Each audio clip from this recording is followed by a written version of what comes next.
Father's Day. Today is Father's Day, all those dads out there. We do have donuts for dads, so if as you leave, moms, you can have a donut too, but make sure dad gets his first. I mean, come on. But, it's not just donuts. Sometimes dads need to be recharged. And one of the most important tasks of a father, most important jobs of a father, is to bring into the home laughter. To bring laughter into the home. And I wanted to provide a way today to recharge your batteries, resupply them. So take a look here of our dedication to fathers.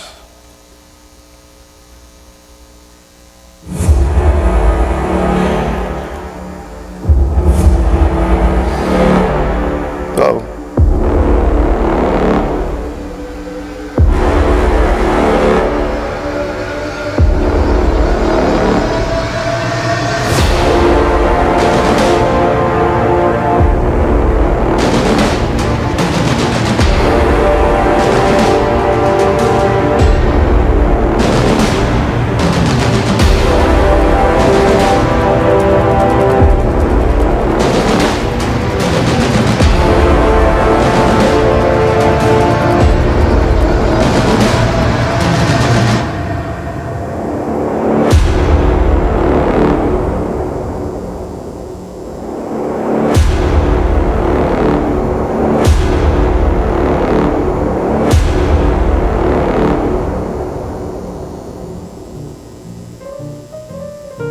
Why do the chicken coops only have 2 doors? Because if they had 4, it would be chicken sedans.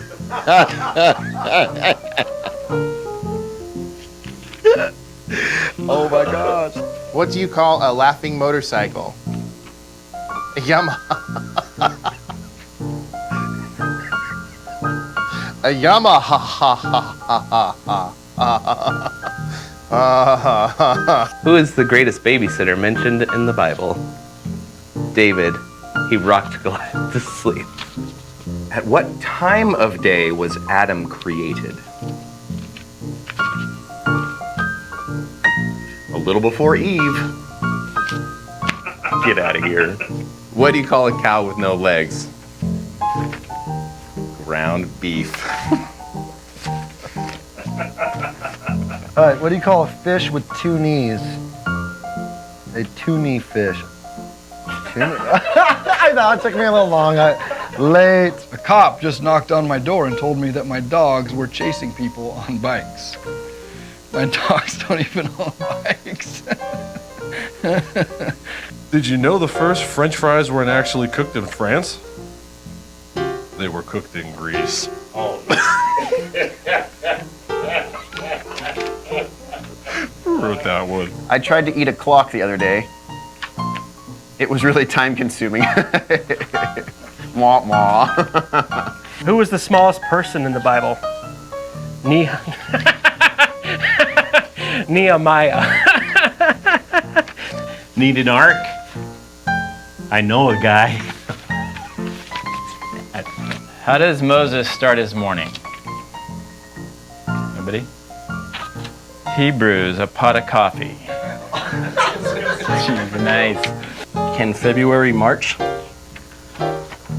No, but April may.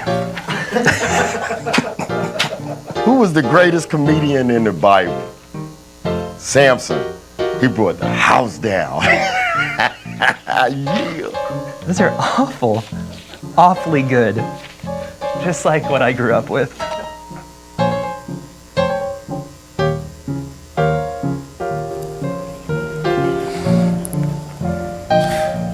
All right, so you complain now, but I guarantee you I'll get 3 people who'll go, hey, can I get that video after church? All right, so we're back into Matthew, and I hope that you're interested in digging a little deeper into this. And again, part of the point of doing this study is not just to look at what Matthew says, but how Matthew says it, to learn how we can better read the Bible for more insight. Because what you find in Matthew is that there are layers. Okay, there's layers to the book and how it's written that we can get more out of each time we kind of peel a bit back. It's kind of like, concentrated orange juice. You know the kind of orange juice you gave your dad with breakfast in bed this morning? Okay, no one else? But the idea is that you concentrated orange juice, right? You don't just take it and like stick a fork in it and eat it like a push pop. Remember push pops? Those were awesome, weren't they? Do they still make those? I don't know, anyway. But you can't eat it like that, right? You just can't eat. You got to take it in a little bit and put it in some water and stir it up and make orange juice. You can't just eat the concentrate. Probably the best example, I guess. I've got orange juice on my mind today. I met a guy this past week. He used to work at an orange juice factory, but he got fired because his boss said he couldn't concentrate. So, yeah. Okay. The truth is there's two threads I want us to follow through Matthew, okay? There's two really important threads as we peel this thing back. Number one, Matthew is going to paint Jesus as the new Moses, okay? And so we're going to see a lot of Moses' story kind of behind the Jesus story and informs and teaches us about the Jesus story. So as you read this summer through Matthew on your own, which I know you will, be looking for that. Be looking for those connections to Moses. And we'll do that a little bit today. The second thing is he arranges the book into 5 sections, like the 5 sections of the Torah. And we are now in the first of those sections, which each section has 2 parts, a story part and a talking part, a story part or a reading part.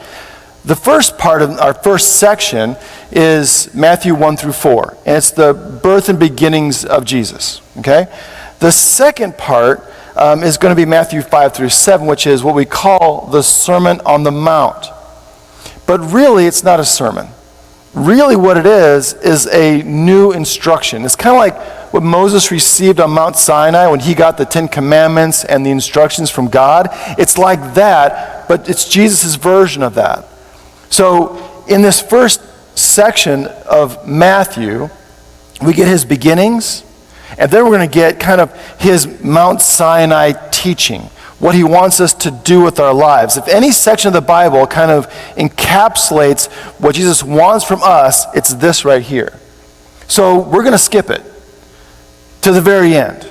Okay, I want to spend some time in this. I mean, I don't want to spend just one week and kind of gloss over it. So we're going to go from this into the next section next week, but we'll get to this toward the end because it's such an important section of what Jesus actually wants from us in our lives.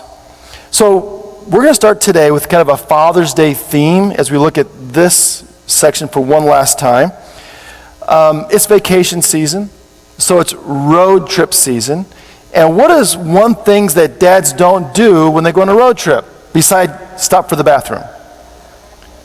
Ask for directions, right? There are 2 kinds of people in the world, 2 kinds of people. Number one, people who stop and ask for directions or get a way to go. We call those people mom.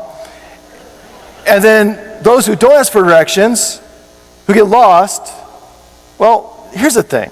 See, dads know better. Like in all seriousness, dads know better. Do you remember, like if you go ask Siri for stuff, that's dangerous. How many of you remember Skynet? From Terminator, right? Remember that? Skynet? Well, what if Siri is the beginning of Skynet? What if you ask Siri for directions, next thing you know, Arnold Schwarzenegger shows up saying to trust him? So I think dads know we really shouldn't be trusting Siri all that much. The truth is, dads don't ask for directions. In general, men clock an average of 276 miles going the wrong direction. About 12% of times they don't ask for help at all.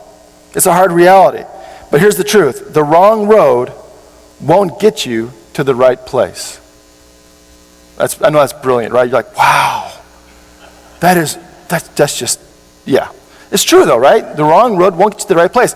If you want to go to Tucson today, I don't know why you would, but let's say you did, and you went north on I-17,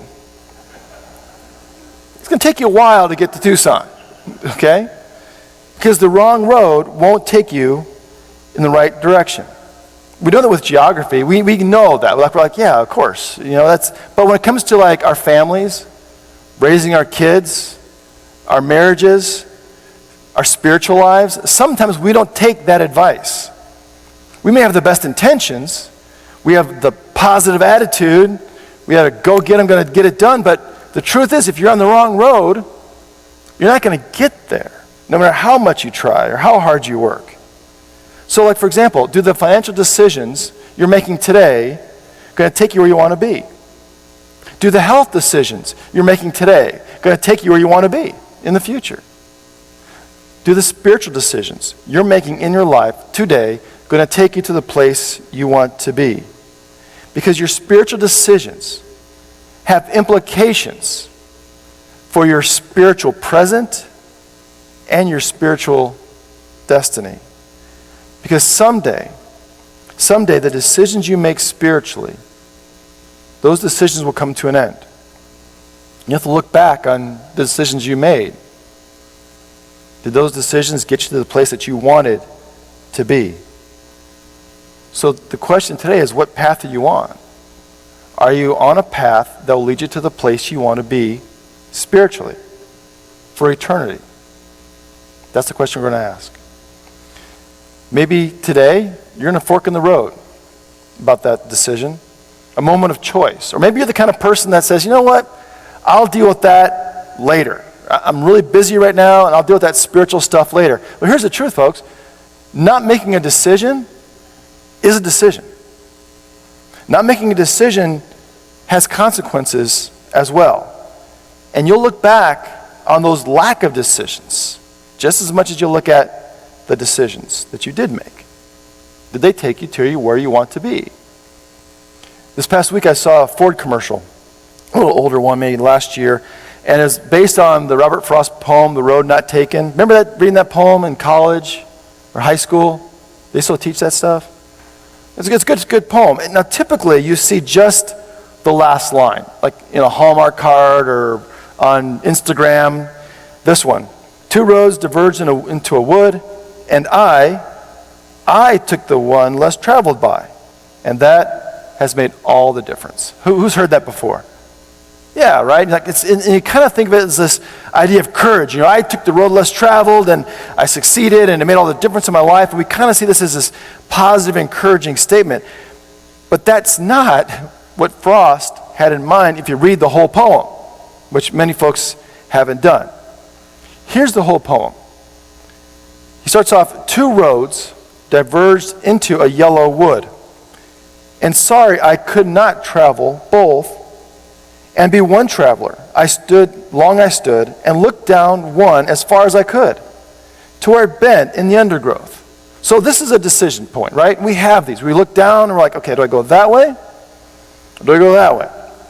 And maybe you make pros and cons lists. You figure out what's good about that road, what's good about that road, and what you're going to take. You look down as far as you can to see what decision, which direction you're going to go. He says, then took the other, as just as fair, and having perhaps the better claim, because it was grassy and wanted wear.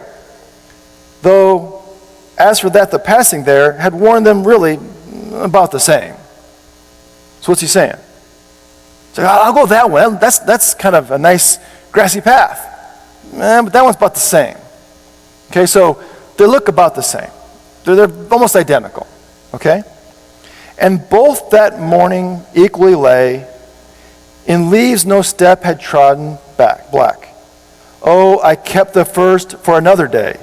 Yet knowing how way leads on to way, I doubted if I should ever come back. So he's like, they both look the same. You with me? There's no hint which way to go. And he says, I'll go this way, I'll come back for that one the other day. But he also realizes this.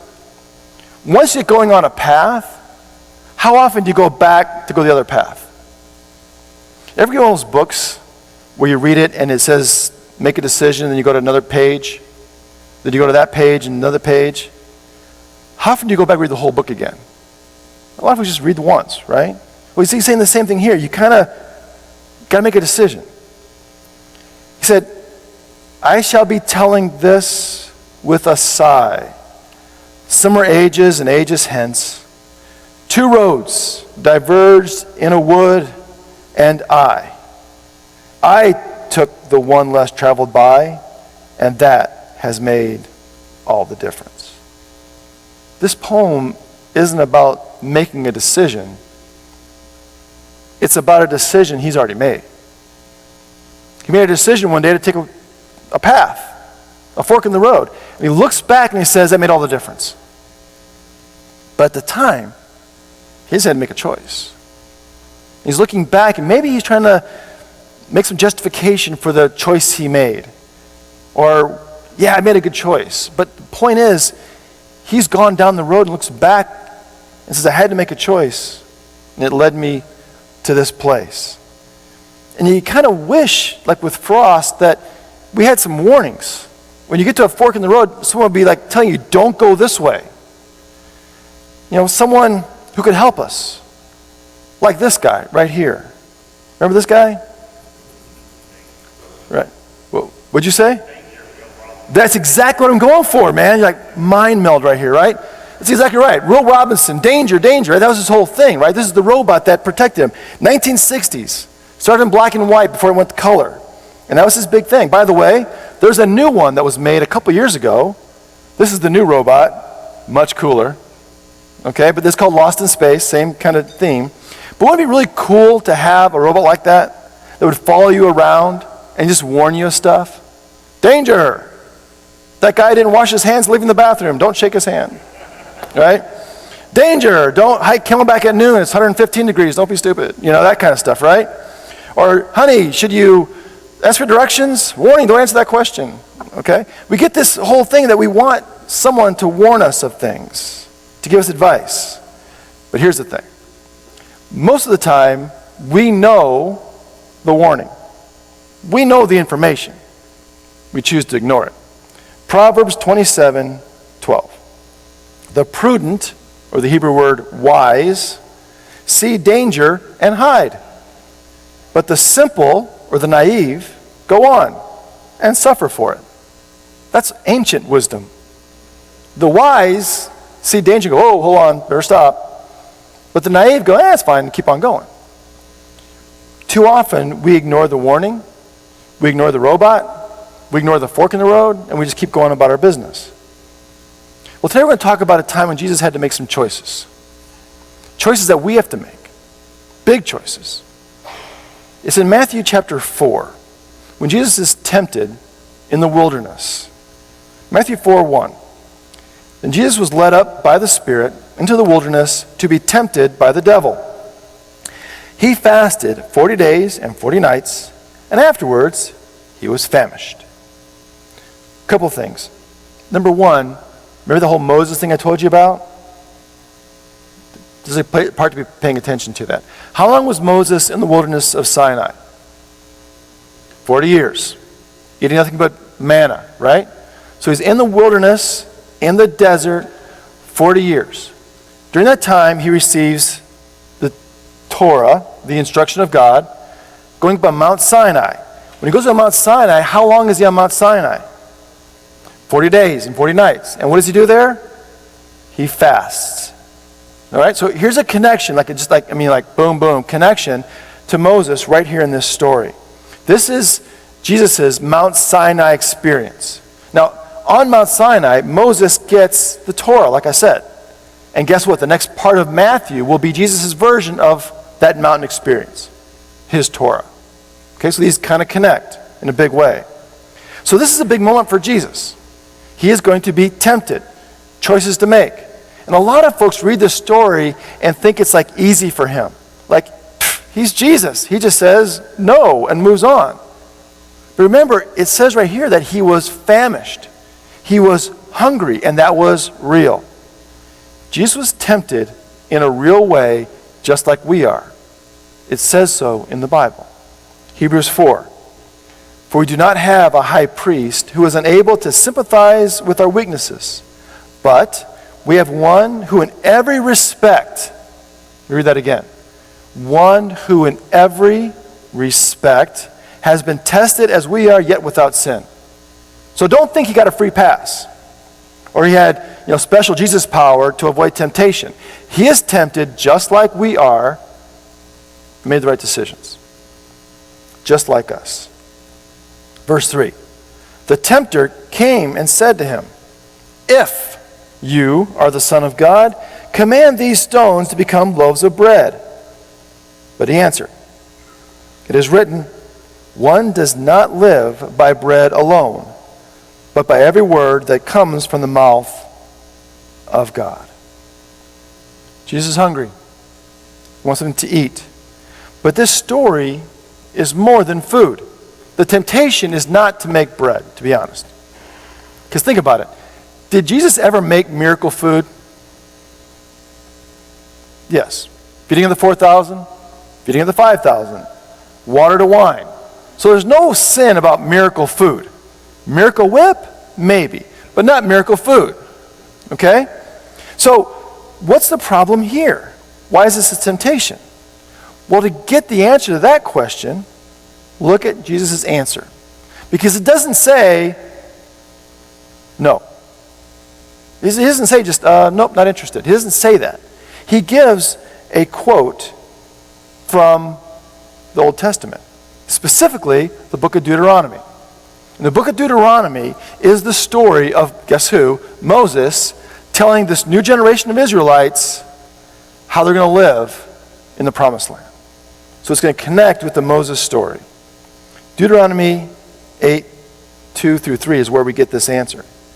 It says this, remember the long way that the Lord your God has led you these 40 years in the wilderness, in order to humble you, testing you, to know what was in your heart, whether or not you would keep his commandments. He humbled you by letting you hunger, then by feeding you with manna, with which neither you nor your ancestors were acquainted. Here it is. In order to make you understand that one does not live by bread alone, but by every word that comes from the mouth of God. That's the lesson. He said, look, you guys, Moses says to the Israelites, you hungered and you ate, and God provided for you. He was testing you to see if you keep his commandments, the big ones. Because, look, you don't live by bread. You live by the words from the mouth of God. He wants to know, am I enough for you? God wants to know that with us too. It's a very relevant question. If your destination, if where you want to be is to be with God, if that's the place you want to be, trusting God is the road to get there. It was true for Moses, for the Israelites, it's true for Jesus. Because I trust God first. It's not about the bread. It's a question of trust. What's enough for you? There's a second temptation. Verse 5. Then the devil took him to the holy city and placed him on the pinnacle of the temple, saying to him, if you are the Son of God, throw yourself down, for it is written, he will command his angels concerning you, and on their hands they will bear you up, so that you will not dash your foot against a stone. Which, by the way, the devil's quoting the Old Testament too. Jesus said to him, again it is written, do not put the Lord your God to the test. So this time, this isn't really a temptation of Jesus, it's trying to test God. Go ahead and jump. God will catch you. Prove it. Jesus answered again with Deuteronomy. Do not put the Lord, it says Deuteronomy 6:16, do not put the Lord your God to the test, as you tested him at Massah. Now we got to figure out what that means. You with me? So these answers Jesus is giving help us understand the context of the temptation for us today. In Massah, the people were thirsty. They had no water. So they started complaining. And God provided water in the middle of the desert from a rock. Exodus 17:7. He called the place Massah, which means testing in Hebrew, and Meribah, which means complaining in Hebrew. Because the Israelites quarreled and tested the Lord, saying, is the Lord among us or not? So they were testing God. God, we need water now. And if you don't give us water now, we don't believe in you. God says, you don't test me. That's not what this is about. You don't deal with God in ultimatums. You don't go out there and try to do something and get God to back you up. That's called idolatry. It's manipulation. So what Jesus does is use this story from Israelites' history to say, we learned this lesson back here. I'm not going to do it again here. We don't tempt God. We don't test God. We trust God. The third temptation. Verse 8. Again, the devil took him to a very high mountain and showed him all the kingdoms of the world and their splendor. And he said to him, all of these I will give you if you fall down and worship me. Jesus said to him, away with you, Satan, for it is written, worship the Lord your God and serve him only. This is the hard one for me. Because can Satan really do this? Can Satan give Jesus all the kingdoms of the world? I mean, let's be honest. I get being hungry. I can understand that. Right? I can understand wanting to test God. God, prove to me you're here. God, I'm going to do this and I want you to back me up. I can understand that. But this one seems kind of strange to me. I don't quite understand what this means. Be offered all the kingdoms of the world to worship Satan. Until I read the response of Jesus. And again, he's going to quote from Deuteronomy. In this part of the story, Moses is giving his very last instructions.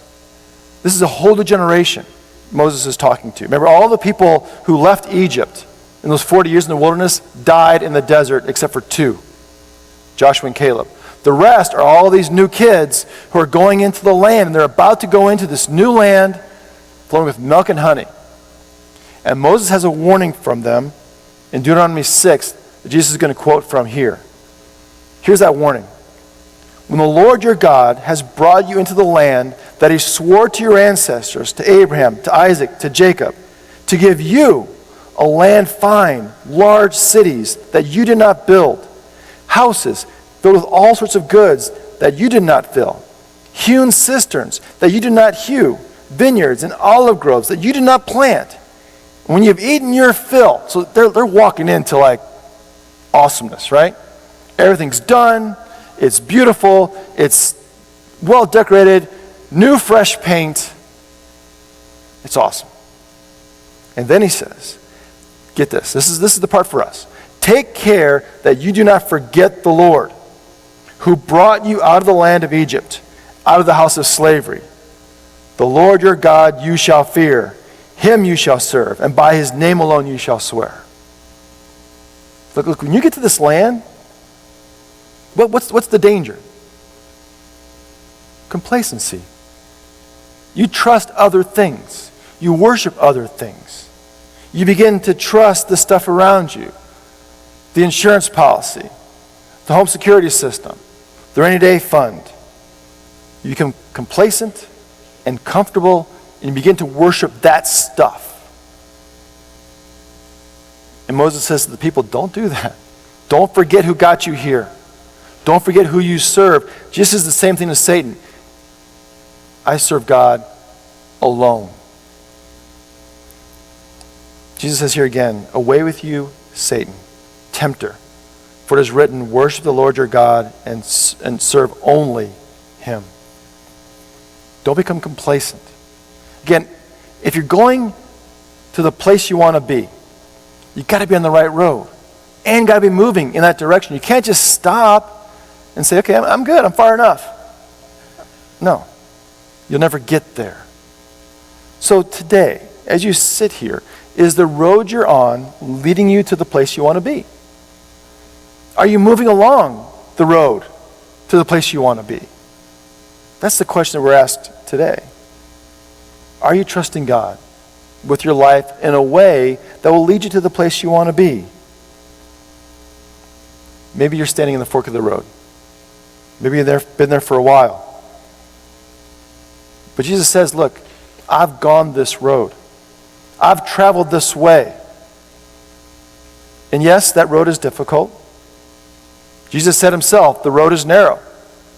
And it's hard that leads to life. He said that. His road that leads to life involved for him a cross and suffering and sacrifice. And then he says to us, take up your cross and follow me. Because this road leads to life. true life today, true life into the future. And he says to us, I've traveled that road. I've faced those temptations and those tests. He's been along the road. And knowing that for us, knowing that he has been there and been on that road, been that way, knowing that makes all the difference. Let's pray together.